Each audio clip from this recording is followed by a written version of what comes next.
Let's dive right into the world of video games. We're going to explore them not just as something fun to do, but as a huge cultural force, a really unique form of play, and yeah, even a powerful form of art. And our whole journey tonight kicks off with one surprisingly tough question. What actually is a game? I mean, it seems so simple, right? But the minute you really try to nail down a definition, things start to get, well, they get really interesting. And this is the foundation for everything else we're going to talk about. So first up, you've got the classic Oxford definition. It's about play, it's about competition, there are rules, think about chess or soccer. And that's a great place to start for sure, but it feels a little bit limited, doesn't it? Then Wikipedia comes along and kind of broadens the horizon. Now we're talking about structured play for entertainment or fun. And here's the part that really catches my eye, sometimes used as an educational tool. Suddenly, the purpose of a game is getting way more complex. Okay, so Merriam-Webster zooms us in on video games specifically, and it introduces these key tech elements. It's electronic, and this is the big one, players control the images. That idea of control, that is a massive piece of this whole puzzle. And finally, Encyclopedia Britannica just blows the doors wide open. It's about interactivity, it's about computer circuitry, and it covers the totality of these formats. This definition really gets at the absolutely massive scope of what video games have become. But hang on. Before we get any deeper into game, we have to zoom out and look at the core human behavior behind it all, play. Real play, according to researchers, is something we choose for ourselves. It's imaginative, it's something we do just for the sake of doing it. It isn't just about having fun, it's a fundamental way we learn about the world. And what happens when millions upon millions of people start playing in a shared space with shared rules? You get this. You get culture. A whole system of shared values and practices. And that is the key to understanding how a bunch of pixels on a screen built entire global communities. All right, so with those definitions under our belt, let's get into the really cool stuff. How this whole thing exploded from a niche hobby into a genuine, world-shaping cultural phenomenon. The timeline here, it tells this amazing story of evolution. I mean, the 70s gave us our first little taste of playing together online. The 80s literally brought the arcade into our living rooms and gave us these heroes we could all root for. And then the 90s came along and proved, hey, games aren't just for kids anymore. And for so many of us, this is where it all began, the Atari 2600. Man, this wasn't just a toy, it was a portal. This little box with that unforgettable joystick was the machine that pulled gaming out of the public arcade and planted it right in the middle of the family home. Then came the console wars. Oh yeah. And the Sega Genesis was right at the heart of the fight. Sega does what Nintendo don't. See, it wasn't just about playing games anymore. It was about picking a side. You had an identity built around the machine plugged into your TV. And on the other side of that battle line, you had the Super Nintendo. With that 16-bit power, it took a huge leap forward in what was possible, visually and narratively. Suddenly, games could have these deeper stories, real emotional weight, and worlds that felt truly epic.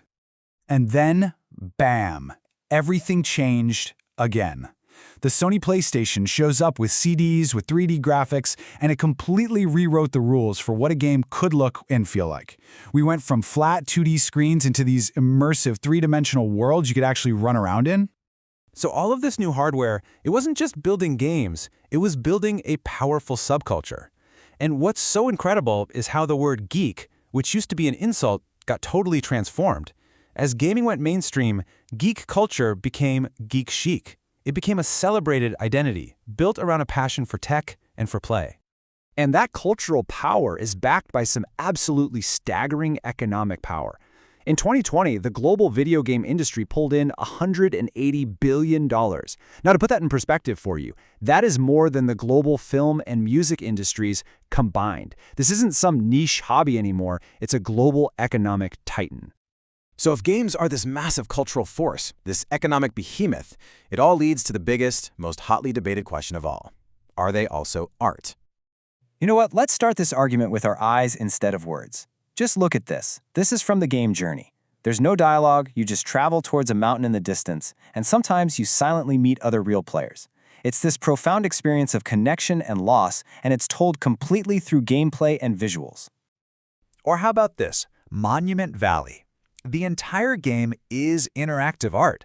It's directly inspired by the mind-bending, impossible geometry of M.C. Escher. You are literally playing inside a work of art.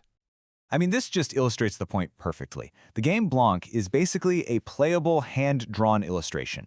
Every single frame looks like it was lifted right out of an artist's sketchbook. The medium here is code and graphite all at once. And finally, just take in the beautiful, lonely wilderness of Firewatch. The game's art style isn't just some pretty background, it's as much a character as anyone you talk to.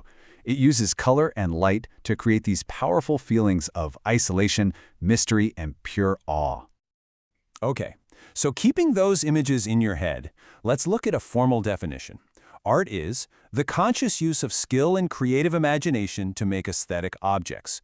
After what we just saw, well, it's pretty hard to argue that video games don't fit that definition like a glove. But here it is. This is the final, crucial point. Games have a tool in their toolbox that no other art form has. Like Naomi Alderman said, a novel can make you feel sad for a character, but only a game can make you feel guilty. A movie can make you angry, but only a game can make you feel personally betrayed.